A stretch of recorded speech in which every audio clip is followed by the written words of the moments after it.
What's going on, you guys? Welcome back to the SFS channel. My name's Gavin, and before I get started with today's video, I want to stop for a second here and say thank you so much to you guys, my subscribers.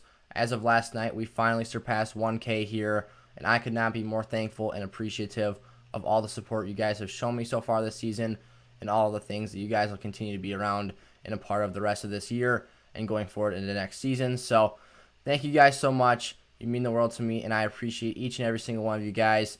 And with that being said, today we've got a new video for you all. I'm going to be doing my top 10 league winning players here for the fantasy playoffs. And guys, I think are going to make the biggest difference out there and pop off the rest of this season and win a bunch of leagues. As always, you guys are more than welcome to join the SFS family here and hit that subscribe button. But make sure you turn the bell on as well so you all are notified whenever I come out with a new video or go live for a Q&A, which I will probably be doing tomorrow morning on Saturday before game day here in week 14. So with all that being said, I'm not going to waste any more time. Let's hit that intro and get into my top 10 league winners.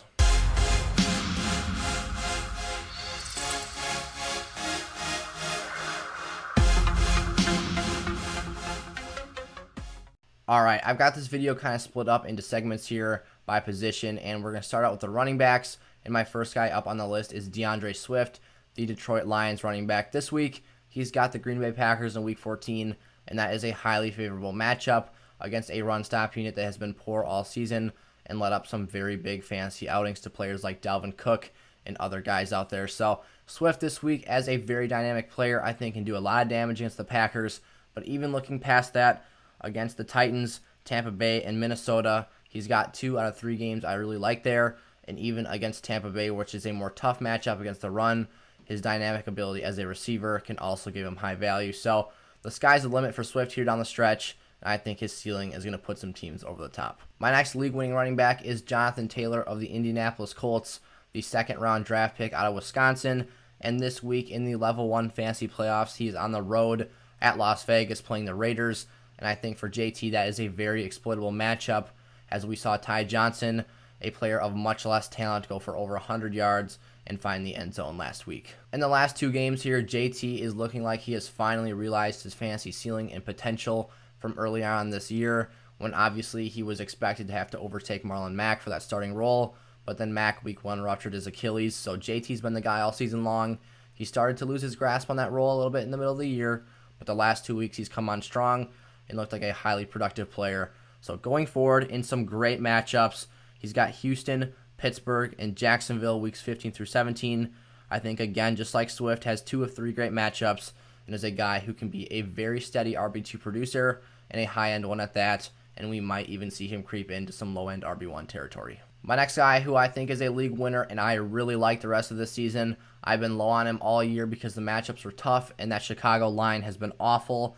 But week 14 against Houston and going forward, David Montgomery is a very, very solid running back 2 option, and a guy I think, just like the other guys on this list, can even creep into that RB1 territory as well. Montgomery has 3 touchdowns in his last 2 games, and in each of those performances, he's went for 70 or more yards. He's got Minnesota, Jacksonville, and Green Bay here weeks 15 through 17 after this week's Level 1 playoff performance against the Texans. So I think those games all provide a very safe floor. And with those touchdowns we've been seeing out of Montgomery the last 2 weeks, I think it gives him a nice ceiling as well. So Montgomery is going to be a very dependable play here down the stretch, and a guy I think needs to be considered for all lineups because he is a guy who can go out there and be that safe player that keeps you dependable in your playoff lineups, but can also go out and put you over the top. And then my last league-winning running back here is Cam Akers of the Los Angeles Rams. And of course, there's a couple other names you could put in at that spot. But Cam Akers is the guy I like the best. But Myles Gaskin notably is another name you could put in this list. But after what we saw from Akers on Thursday night yesterday, there's no way I couldn't keep him off of here. I mean, 31 touches for 194 yards is an absurd total for a rookie running back. And this is a guy who's really explosive. He had some really nice off-tackle runs and looks like a very dynamic player in that offense. And we even saw him catch the ball a little bit. I mean, his running style, that shifty nature and the ability to cut back reminds me almost a little bit of Dalvin Cook. So Akers was a guy I loved out of Florida State and was all over during draft season. I expected McVay to give him the workload sooner on the season, but obviously it took all the way until about week 11 before he got involved in that offense. But boy, has it been worth the wait, because Cam Akers down the stretch here is looking like an incredibly high ceiling running back 2 player and a guy who is looking more and more dependable as the weeks go on. In terms of what the rest of the season looks like for Akers, he's got the Jets in Week 15, Seattle in Week 16, which is the championship for many leagues, and then the Cardinals in that Week 17 regular season finale. And this is the guy who I think is the driving force in that Rams offense, and all 3 of those matchups are exploitable. So Cam Akers, a guy I love down the stretch of this season. He needs to be in lineups, and a guy that should be rostered in all league formats at this point. All right, moving on from the running backs here, I've got a couple of wide receivers I think can go out there, get the job done, and win some leagues for you guys. And Justin Jefferson, the rookie wide receiver of the Minnesota Vikings, is my first guy of the pair here. And Jefferson has flashed a high ceiling all year long and been a highly dependable play since he broke out after the first couple weeks of the season here. So Jefferson, this week against Tampa Bay, I think has a great opportunity as well. The Buccaneers' front 7 has been the strength of their defense, and the inexperience in the back end has gotten them beaten and burned on occasion. And since the first half of the season or so, I would say that defense has started to crumble and not been quite as effective. But the front is still good, and over the past couple of seasons, they've had a very good run stop. And I think that plays to the advantage of Jefferson, because if Dalvin Cook is slowed down a little bit and made less effective, I think the Vikings look to pass the football more. We've seen Jefferson get it done on limited targets and receptions. He only had 3 for 86 and a touchdown against Dallas, which is still a very nice fancy output. So I think that if he sees an uptick here down the stretch, in particular in this game against Tampa Bay and then against New Orleans, another really tough run defense, I think Jefferson's ceiling goes up even further, and he becomes a very, very dangerous lineup play. So for teams against Justin Jefferson, watch out. I expect big numbers from him. So I would try and maximize your ceiling if you're playing against Justin Jefferson here down the stretch. And then another name I want to toss out there for a league-winning wide receiver is Chris Godwin of the Tampa Bay Buccaneers. And Chris Godwin, I've been saying this for a few weeks now, and probably even since the trade deadline or a couple weeks prior to that, the Buccaneers have the easiest closing schedule for offensive skill players of any team in the league. Down the stretch here, Tampa has Minnesota in Week 14. Then they have 2 back-to-back road games at the Falcons and at the Lions. Those are 2 games that we played indoors and in a dome, which is great for offensive production because you don't have to deal with the weather.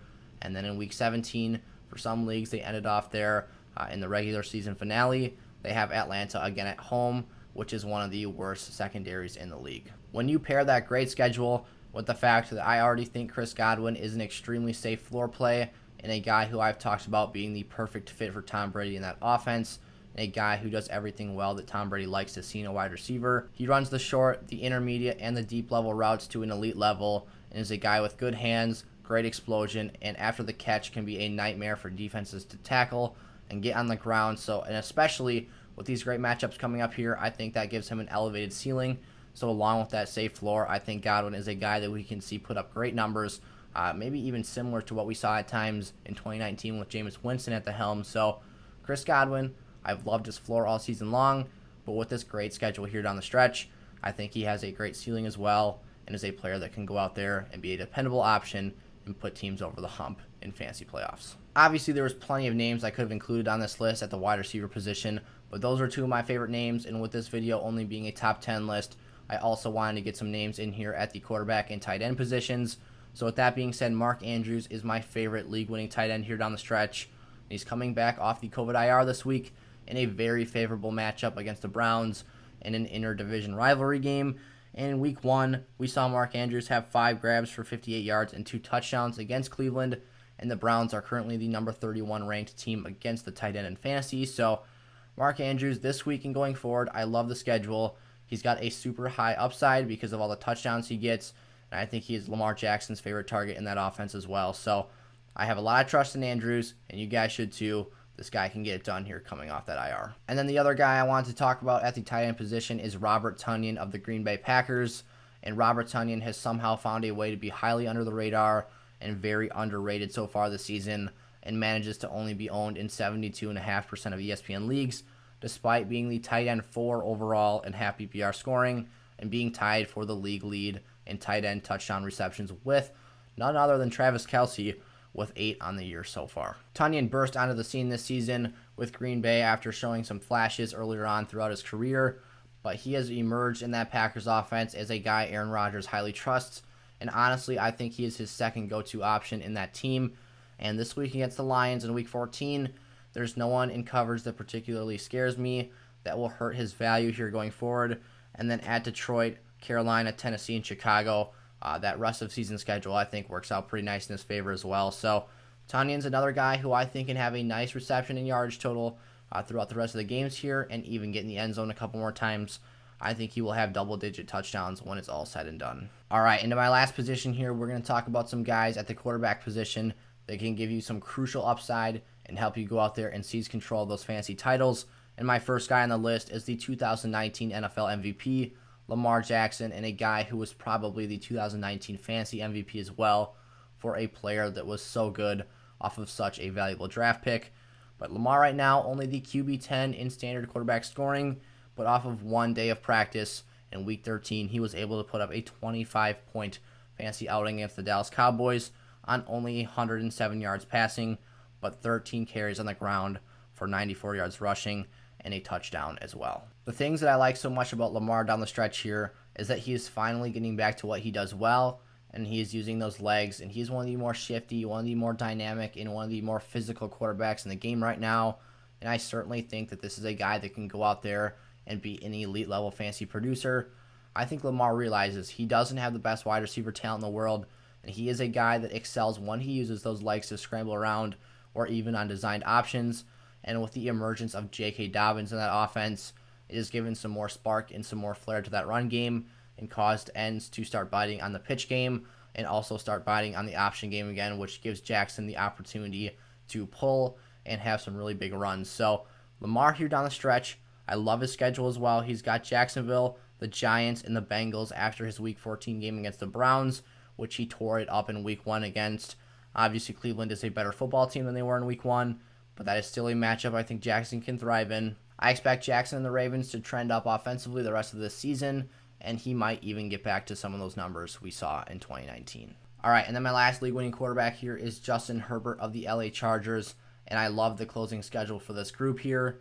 Herbert has the Falcons, the Raiders, the Broncos, and the Chiefs left on the schedule, and with the offensive core he has to work with in those games, I think Herbert not only has a great floor as a fantasy producer, but a high-level ceiling as well. We've seen him be highly productive with Keenan Allen, Mike Williams, Austin Eckler, and Hunter Henry this season, and those are all great guys that when they have the football in their hands can do some very special things. So in particular, I think Keenan Allen does wonders for Herbert's potential and growth as a quarterback. I think Allen's routes are so good. It protects Herbert, but nonetheless, Herbert is a great talent. He's going to do big things here down the stretch in the fantasy playoffs. And I think he's a guy that when we look back on this season will be a big difference maker in fantasy leagues. And then just for fun here, I decided to toss in a league-winning defense as well, and the Los Angeles Rams are that group for me. The Rams just put up 20 points against the Bill Belichick offense on Thursday Night Football, albeit a group with very minimal talent offensively. But in the last 3 weeks, the Rams have a defensive touchdown in 3 straight games, and the closing schedule is very good for the Rams coming up. They've got the Jets in Week 15, the Seahawks in Week 16, who I think they match up very well against, and then in Week 17 in the closeout game, they've got the Cardinals. So the Rams, another great team, I think can go out there and be that staple for your lineups at the defensive position. And I think these guys will be the top unit throughout the span of the fantasy playoffs here in weeks 14 through 17. Those are my top 10 league-winning players here for the fantasy football playoffs. If you guys enjoyed today's video, make sure to like, comment, and subscribe to the channel and turn on that bell so you guys are notified whenever I come out with a new video. Once again, you guys, thank you so much for joining the SFS family. We have reached 1K here, and I could not be more thankful for you guys and show my appreciation enough. So we'll be getting that draft guide giveaway out here soon, and I'll be figuring out how to get that out to you guys. So until then, thank you guys so much, and I'll see you all next time.